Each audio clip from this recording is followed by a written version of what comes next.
50 years of emergency that we are commemorating, your film comes at a very crucial juncture. How do you look at picking up the role of emergency and why Indira Gandhi, of course? For our generation, emergency is just a topic, sometimes very controversial, sometimes for the ruling government or opposition, for them to criticize or for some to defend.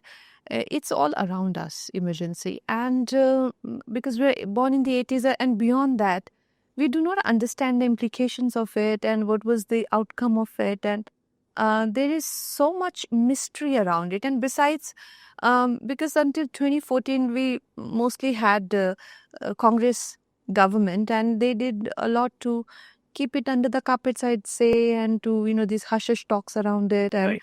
even around Mrs. Gandhi, for that matter. Like, I did not know much about Mrs. Gandhi. And for me, she was just like our prime minister. And in my mind, I had an imagery where, somebody who's very strong and, very controlling and privileged, and just went about, just announcing emergency one fine day. But contrary to my beliefs, it was a very slow progression to that point. And the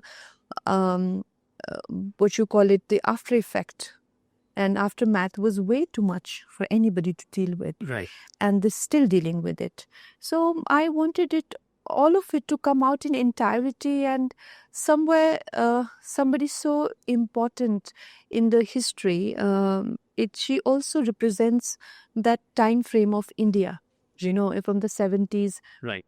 We went from flower power to armed revolution to all your communist socialist leaders to many things that happened around the world, and we ourselves were struggling with this very volatile, very mysterious, and very unpredictable woman in the center of it.